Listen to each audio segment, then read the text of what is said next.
Thank you, Mr. Farmer. At this time, it's a privilege to introduce our student speaker, Connor Walters.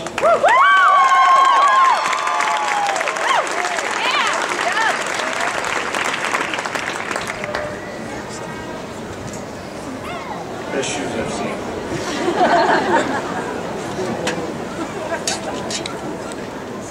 Look to your left. Look to your right. Everyone in a gown and cap around you has just reached a very significant milestone in their life. They've completed 13 years of education and have been successful enough in that endeavor to achieve the standard of graduate from high school. For some, it has been a struggle. For some, it's been an adventure. But for everyone here, determination and willpower have been required at some point. However, standing upon the brink of the dark sea of adulthood, we find ourselves being forced over the edge by the school system, society, and our families. Common sense is the only thing that will keep us afloat the rest of our lives. Certainly, high school is a proving ground. You go through phases and friends faster than at any other point in your life. You must keep your head held high through adversities and challenges, all while remembering that you are fast approaching adulthood and the realm of true decision-making. This being said, don't kid yourself. The hardest and most challenging times of your lives are yet to come, and high school is simply the foundation upon which you build the rest of your life. High school is now behind you, and it is now time to face the real world. Decision-making now matters to a level that is unprecedented up to this point in your life. It is now time to decide whether you'll become a contributor or a bystander.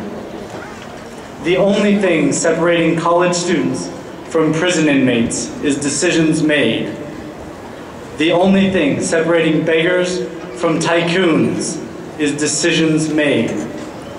The only thing separating presidents from peasants is decisions made. It is now time to take responsibility for your actions. No matter your situation, it can be improved. No matter your station, it can be lost. I'm not saying that everyone leaving this ceremony will become fabulously rich or Hollywood stars or the next president, nor am I saying that we will all fall short of our dreams and end up far from where we wish to be. What I am saying is that your destiny is now in your hands. You have two options going forward, two ways to live your life. You can make excuses or you can make decisions. Nobody's life is free from catastrophe, and nobody's life is full of misery. Excuse makers give out blame and give out reluctance. They take no responsibility for their circumstances, and as such, find no solutions that have not been handed to them. Decision makers take charge of their life, accepting their hardships, correcting their mistakes, and excelling to the best of their abilities. Nobody can tell you how to live your life, and I am no exception. All I can offer you is the advice that you take those lessons that you've learned from life and books and use them. Go into the world, work your hardest, do your best, and never let anybody, including yourself, hold you back. All of us leaving this ceremony have a prospective plan for the rest of our lives. Some will enter the workforce immediately, some will travel to college, some will enter the military, and some will enter a trade school. Never let anybody tell you that you're making the wrong decision.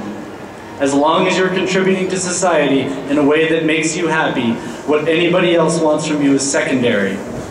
Go forward into the world with your head held high, remembering those people you have met and those lessons you have been taught. Take those experiences out from where you're sitting into the world and succeed. Never hold back, never compromise, and never fall short. Become whoever you want to be and live a life that makes you happy. For today, you have succeeded. Thank you.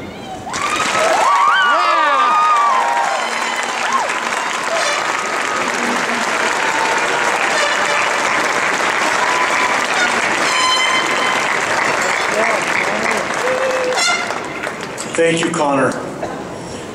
It's now my privilege to introduce our honored speaker, our faculty member as selected by the representative to the senior class, Miss Mary Kearns.